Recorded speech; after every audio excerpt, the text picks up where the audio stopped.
이슈에 대해 깊이 있는 시각을 만나봅니다. 변상욱의 눈. YTN 뉴스가 있는 저녁 변상욱 앵커. B 스튜디오에 나와 있습니다. 잘 지내셨습니까? 예. 반갑습니다. 예, 너무 멀리 계셔가지고. 예. 예. 자, 근데 변 앵커는 저처럼 이렇게 자가격리하고 그러진 않으셨죠? 예, 그렇습니다. 다행이네요. 예. 주변에 코로나 확진자들이 많이 있어가지고 우리 청취자분들도 계속해서 좀 조심을 좀 해주셔야 할 것 같습니다. 네. 먼저 오늘 이야기 나눠볼 게 대통령이 오늘 신년사를 했습니다. 남북 대화에 대한 의지를 재확인했다. 남북 개선의 전기를 마련할 수 있을까요? 어떻게 보셨습니까?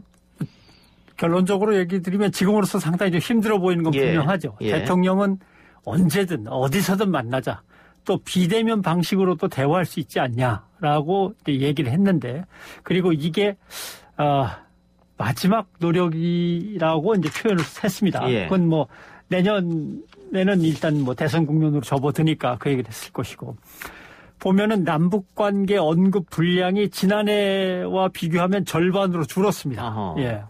그다음에 뭐 한반도 문제 해결의 3원칙, 이거는 뭐 당연히 내놓는 거죠. 예. 전쟁을 하지 말자. 예. 서로의 안전을 보장하자. 그리고 공동 번영을 위해서 협력하자. 이거는 뭐 늘 나와 있는 거니까 이게 다시 한번 언급이 됐고. 문제는 이제 문 대통령의 기본 틀은 지금 말씀드린 전쟁하지 말자, 서로의 안전을 보장하고 함께 번영을 위해 노력하자.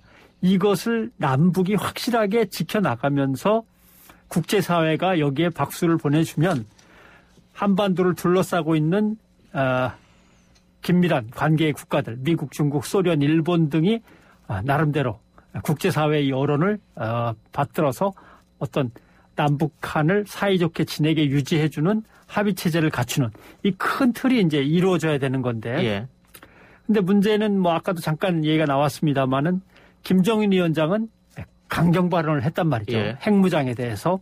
그러니까 문 대통령의 이 언급은 어떻게 보면 김정은 위원장한테 핵무장을 강하게 발언한 것에 대해서 뭐라고 하지는 않겠는데 남북 대화의 끈, 남북 관계를 개선시켜야 된다는 그 의지만큼은 변하지 말았으면 좋겠다라는 어떤 재확인 차원에서의 당부일 거고요.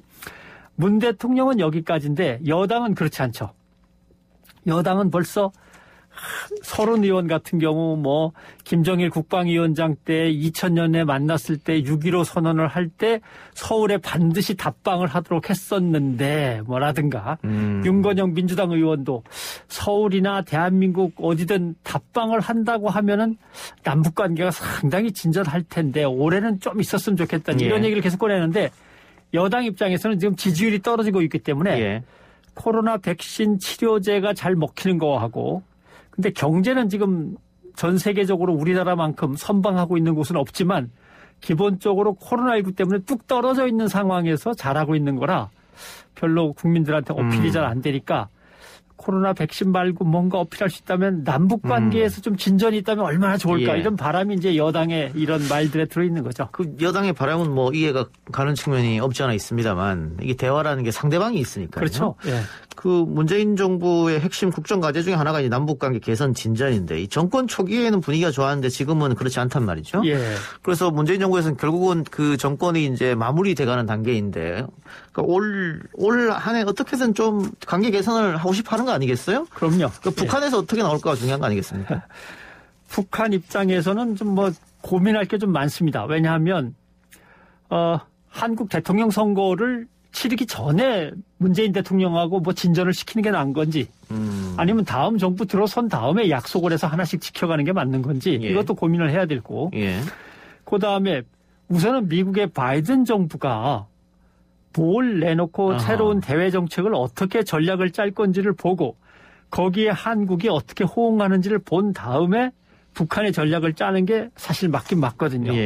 그런 점에서 북한은 이번에 뭐 문재인 대통령의 신년사에 대한 반응은 아직 나오지 않고 있지만 자기네들의 노선을 제대로 가져가기 위해서 지금 당 대회를 하면서 새로운 전략 전술을 짜는데 좀 여념이 없는 거죠. 그러니까 북한에서 미국의 새 정부가 들어서고 아직 뭐 확실히 들어서진 않았습니다만 당선이 나왔음에도 불구하고 뭐 멘트가 그렇게 크게 나오지는 않았었거든요. 아마 계속 눈치를 보고 있는 것 같고. 그렇죠. 그 코로나 얘기를 하셨으니까 그 코로나가 남북이 다 위기니까 이걸 계기로 해서 어떻게 남북 대화를 한번 삼아보는 그런 것도 한번 생각해 볼 수 있지 않을까요? 근데 우리는 그거부터 이제 들이밀면 예. 북한으로서는 코로나19와 관련해서 방역 물자도 부족하고 예. 상당히 좀 다급한 문제들이 있을 거라고 생각을 했는데 그런 걸 염두에 뒀는지는 모르겠지만 김정은 위원장의 당대회에서의 발언은 남조선 당국은 비정상적이고 반통일적인 행태들을 제대로 제거하지는 않고 별로 핵심적이지 않은 비본질적인 문제, 방역의 협력이라든가 인도주의적 협력, 개별 관광 이런 비본질적인 문제를 꺼내들고 자꾸 북남 관계에 자기네들이 성의를 다하는 것처럼 하는데 그럴 필요 없다. 근데 그럼 북한이 바라는 건 뭐냐? 첨단 군사장비의 반입 문제, 미국에서 무기를 사들이는 거죠. 예. 미국과의 합동 군사연습의 중지.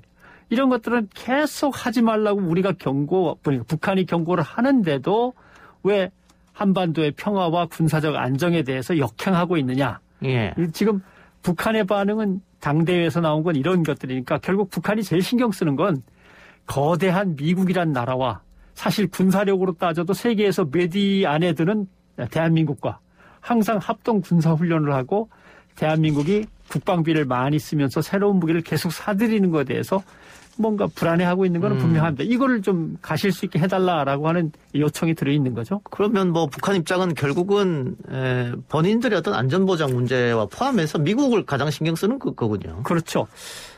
미국과 관련돼서 뭔가 그 북한의 문제를 갖다 좀 정리를 해보면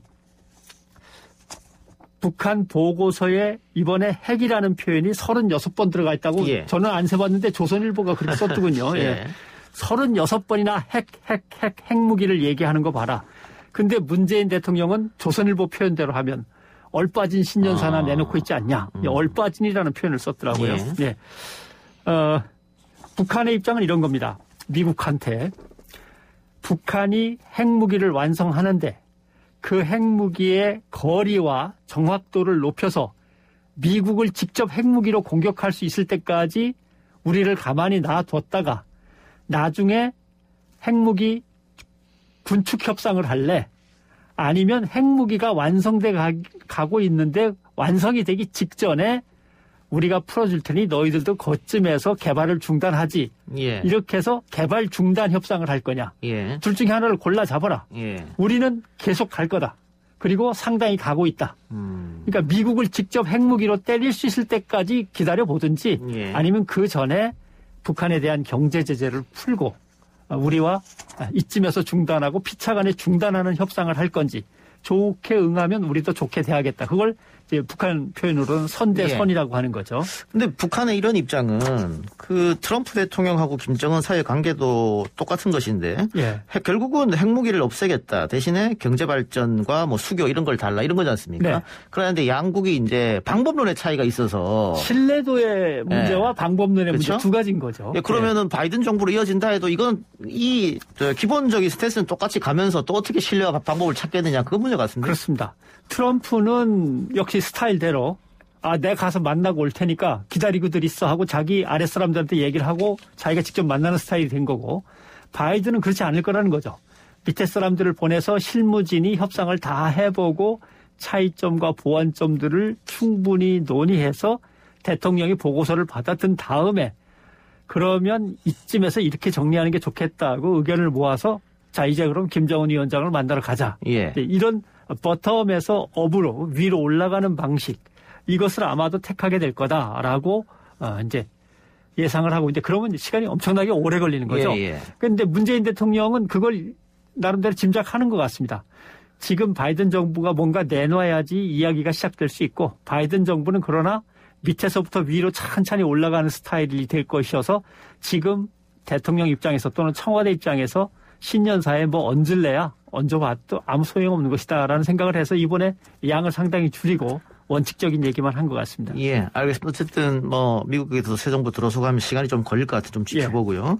이번에 그 북한의 그 8차 당대 내용을 중심으로 좀 살펴보면 김정은 위원장이 이제 당 비서로 추대가 됐고 김여정이 강등됐다. 이거 뭐 어떤 걸 뜻할까요? 김정은 위원장이 당 총비서가 된 거죠. 예. 근데 집권 초기에 아버지가 사망하고 자기가 그 자리를 차지할 때는 아버지의 후광을 업고 들어가야 됩니다. 그러니까 내가 최고 책임자야 이렇게 최자를 붙이기가 좀 난해하죠. 예. 그러니까 그때는 제1비서, 총비서 밑에 여러 비서가 있는데 그중에 제1비서 이제 이렇게 됐는데 아하. 이제는 명실상부하게 김정은 유일 집권 체제로 북한을 장악한다. 예. 그리고 그게 안정될 시점에 이르렀다고 봤기 때문에 자기가 총비서로 분명하게 나서죠. 그리고 이제 총비서의 입장은 두 가지입니다. 하나는 이제는 확실한 내 권력 체제다라는 의미가 있고 경제든 핵발전이든 군사 안전이든 간에 외교 문제든 간에 이제는 잘 안 되면 총비서가 그만큼 무거운 책임을 진다. 예. 네, 이런 책임을 다하겠다는 의미도 담겨 있고 나머지 흐름을 보면 물갈이가 많이 됐고 그다음에 젊은 사람들로 많이 바뀌었고 군부를 좀 약화시켰습니다. 예. 예, 군부를 존중하다가 이제 자기 체제가 되니까 군사화력도 좀 약화시키고 전문 관료들을 많이 등용하고 자기 측근들을 많이 데려다 놓고 측근 중에서 제일 지금 관심을 모으고 있는 게 조영원 정치국 상무위원이죠. 예. 예전에는 뒤에서 계속 이렇게 조언을 하고 자문을 하는 역할이었는데 이제는 전면으로 나서서 조영원이 이제 뭔가 주목을 받고 있고 김여정 거취에 관심들이 예. 많습니다. 정치국 후보위원 명단에 있었는데 예전 같으면 예. 정치국원은 아니지만 후보위원 명단에 있었는데 정치국 후보위원 명단에서 이번에 빠졌습니다. 예. 그다음에 제1부부장입니다. 부부장. 요번에 부장으로 승진할 줄 알았는데 부부장에서 근황이 있고 부장이 되지 못했죠. 당 중앙위원회 이름만 올라가 있습니다. 당 중앙위원회 위원으로 서열로는 20번째 서열입니다만 근데 대개 이걸 경질로 볼 거냐 이제 좌천이다 이렇게 예. 볼 거냐 그렇지 않다. 내부 권력을 다지느라 바빴을 때는 외교 관계는 김여정한테 좀 맡겨놨었는데 이제 확실하게 내부 권력 다지기가 끝났으니까 김정은이 다시 회수해 가고 김여정한테는 또 다른 임무를 부여하는 것이다. 예. 역할만 바뀐 거다라는 거죠. 그리고 하노이 회담에서 실패했을 때도 김 부부장이 잠깐 밑으로 빠졌다가 또 올라오기도 했습니다. 예. 그러니까 지난번 승진을 감안할 때 이번엔 잠깐 쉬어가는 의미도 있고 두 번째로는 김여정이 너무 빨리 승진한다고 견제하는 세력들이 있을 수 있는데 그 세력들을 향해서 조금 이제 누그러뜨리라는 의미에서 잠깐 쉬어가고 예. 그다음에 당 중앙위원회는 그냥 남아있기 때문에 당 중앙위원은 승진 대기석입니다. 그러니까 아무 때나 끌어올릴 수 있습니다. 그것도 염두에 둬서 좌천이나 탈락은 아니다. 이렇게 볼 수 있는 거죠. 예. 그런데 김정은 위원장이 총비서로 추대가 됐고 그 변행커 말처럼 이제는 뭐 책임도 본인이 오롯이 져야 되는데 예. 김정은 위원장이 집권을 하면서 가장 강조했다는 게 이제 경제개발이지 않습니까? 그렇죠. 근데 본인도 이번 인정했듯이 잘 되지 않았단 말이에요. 예. 근데 지금처럼 이렇게 전 세계가 북한의 목을 꽉 쥐고 있을 때는 경제개발이 힘드니까 예. 결국은 그 대미 관계를 회복해야지만이 경제가 발전하지 않을까. 본인들도 그렇게 생각은 하고 있겠죠. 하고 있죠. 그 경제정책에 실패했다는 그 이유 때문에 이번에 이제 뭔가 제스처를 썼던 게 뭐 북한식으로 표현하면 인민들에게 예. 김정은 위원장의 친필 예. 연하장이 내려간 거죠. 근데 뭐 국민들은 이걸 보고 뭐 감격했다고 뭐 울었다고 합니다만은 아무튼 그런 제스처도 써가면서 조금만 더 기다려 달라라고 하는 의미를 이제 부여하는 거죠. 예. 근데 이런 어떤 뭐 대책이랄까요? 또 북한에 미국에 보낸 메시지랄까요? 이런 것들이 워싱턴에 먹히겠느냐?